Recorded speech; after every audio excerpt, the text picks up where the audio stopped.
Everybody, it's Sam Jacobs. Welcome back to the Sales Hacker Podcast. It's Friday Fundamentals, so happy Friday. You know Friday Fundamentals, it's the short 5 to 10 minute format where we bring you actionable insights to help make a difference in what you do today.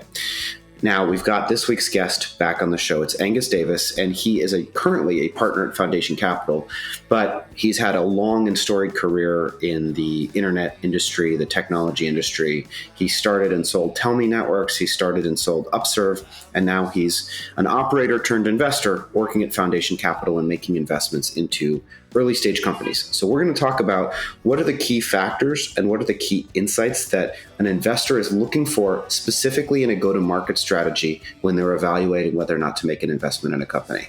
So that's a great topic. Now, before we get there, of course, we want to thank our sponsor. Friday Fundamentals is brought to you by Outreach. Outreach triples the productivity of sales teams and empowers them to drive predictable and measurable revenue growth. By prioritizing the right activities and scaling customer engagement with intelligent automation, Outreach makes customer-facing teams more effective and improves visibility into what really drives results. Now, without further ado, Angus, welcome back to the show. Thanks so much, Sam. It's great to be here. Thank you. Now, here's our question for Friday Fundamentals. As an investor, you are now on the other side of the table and you're thinking about making an investment into a Series A company. You are evaluating their go-to-market strategy as they are presenting it to you either in their deck or in the course of their pitch meeting. So what are the key factors that you are evaluating when you're trying to determine whether or not you want to invest based on their stated go-to-market strategy? What are you looking at?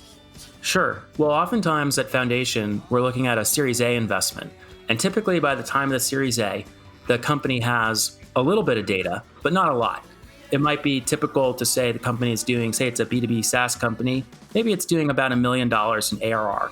And perhaps it's grown very quickly to get to that point. Perhaps it's gone up maybe 3x over the last year or even more. Now the question looking forward is essentially, do you believe in the plan? Fundamentally, what an early stage investor is often thinking about is, what's the risk that it's rare, by the way, that a Series A company gets to profitability just on the back of a Series A fundraise. So a lot of what the Series A investor is thinking about is, what's the risk to us actually in the future having kind of a successful Series B, getting to the set of milestones that the company needs to achieve to kind of graduate to the next level. And one of the most critical things for a Series A company is to significantly accelerate and grow revenue. And oftentimes Series A companies are kind of professionalizing sales and marketing for the first time. So perhaps prior to that point, it's been founder-led selling, or perhaps there's a small team of 3, 4, 5 sales reps. And a lot of what's going through my mind as a Series A investor is to look at the go-forward projections, the go-forward plan, and try to understand how realistic these things are and what sort of risks come into play.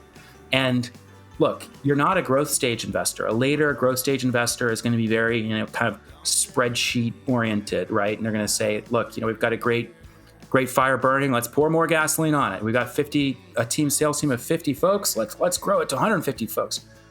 As an early stage investor, you're not going to be spreadsheet driven, but the spreadsheet's going to tell you how the go-to-market leader or how the founder is thinking about this. So one risk would be if the startup company actually doesn't have a go-to-market leader, right? That actually can create a bunch of risks / little alarm bells, because now you might not be able to speak the go-to-market language with the founder who's been doing the go-to-market up to this point. But if there is a go-to-market leader in place, you're able to ask questions about what drives certain assumptions. So things like, okay, that's great. We're doing this with 4 reps. I mean, I just looked at the plan this morning, for example, where the company has 4 reps and their plan is to grow to 12 reps by the end of this year. And we're recording this in January, so 12 months from now. And they showed in the plan, that those reps are gonna start booking a certain amount of ARR each month. And I was like, oh, cool. So by the way, when does that rep number 6, who will go without a name for now, because they're just a line in a spreadsheet, when does she get hired? And turns out, oh, gee, look at that, the same month that she's meant to book all this revenue. Okay. No way. How do the 4 reps that we currently have, like what we have them slated to do in the plan this month, next month, and so on, how does that, say, in this particular plan I was looking at, it was, it doesn't really matter, a certain amount of ARR per month, right? I'm like, okay, cool. So how does that compare to the amount of ARR per month that the reps have been generating in the past? And what's going to your mind is like, how realistic is it, right? So for example, in this particular plan, the rep productivity was going to go up 50% over 12 months for the existing team of 4 reps. And I was like, okay, so what's driving that? Well, we have more traction, we have more brand awareness, our product is more mature, so we're able to do higher ACV deals into bigger customers. Like, okay, but show me exactly what that means. And like, it all comes down to sort of what do you have to believe? And really what's going on in this dance is not that the person has the perfect plan or the perfect answer. Really what you're seeing as an investor here is how does the person think on their feet? Like I pointed out to the founder that I was speaking with today, I was like, I don't think she's going to generate 50% of the fully ramped reps quota in month 1. Like she's probably setting up her computer. I mean, that would be awesome.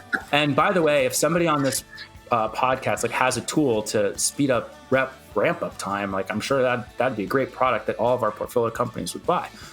But part of the conversation there was just to understand how the founder reacts. And I pointed out to him that that's completely kind of unrealistic in a very kind and tactful manner.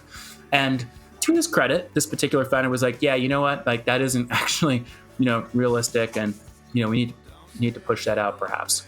So really what I'm looking at as an operator turned VC is I'm remembering all the things that went wrong when I was trying to hit my plan, right?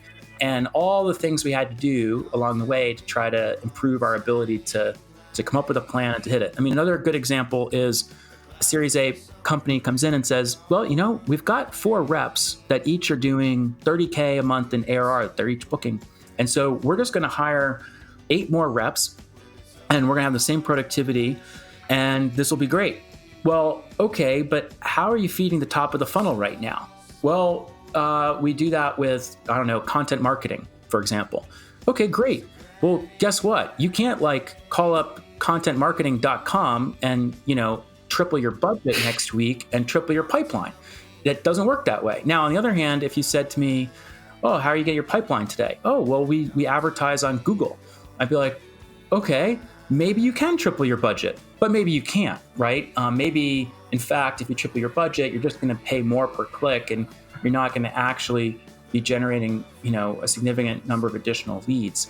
So the most thoughtful answers oftentimes are around we're feeding the top of the funnel in method A and method B, and we're running tests. We're trying to open up fronts to develop demand at the top of the funnel in method C, D, and E, right?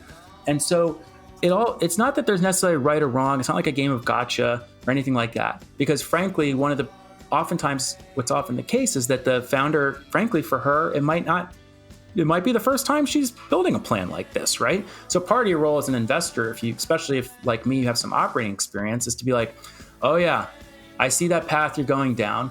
It's like in Indiana Jones, he's sneaking into the Temple of Doom and he can spot little holes where they're going to shoot the poison darts at you, and I can be like, well, you're not, I remember when I made that mistake and here's the battle scar to prove it, and then help the person, navigate that. So I'd say when you're an investor evaluating a Series A company, you're trying to understand how they think about the plan, how they react to reasonable criticism to the plan, and what are the big risks that maybe the plan isn't anticipating, whether that be, hiring or pipeline at the top of the funnel or so on. It's great insight, Angus, and thanks so much for sharing it. And like you said, it just comes down to, I think it's okay if it's their first time. It's really about how do they react and update their worldview and their perspective on the world in the face of new information potentially that you provide them, and how do they go about solving those problems. And then, obviously, then there's the second question of, do they truly understand how money gets made, how demand is generated and then turned into cash? And to your point, a lot of times people don't. They just assume that if I hire more reps, I make more money, which, of course, as you just pointed out, isn't really how it works. So I think those are really, really great insights. Remind us, if folks are out there listening and they want to follow up, what's your preferred method of communication and how should folks get in touch with you? Sure. I'd love to hear from folks, especially folks for whom this type of conversation resonates. The best way, of course, is if you look at my LinkedIn page and you notice that we've got someone in common that might be able to make a warm email intro to us. That's great, but that might not always be the case, and that's fine too. So just if you want to send me an email directly, it's just adavis@foundationcap.com, and I'd love to hear from you. Awesome. Angus, thanks so much for being on the show. If folks want to reach out to me, they can. It's linkedin.com/in/Sam F. Jacobs. And we want to thank our sponsor, of course. Our sponsor is Outreach, which is tripling the productivity of sales teams and empowering them to drive predictable, measurable revenue growth. I hope everybody has a great Friday. We will talk to you next time. Thanks, Angus. Thanks, and have a great weekend.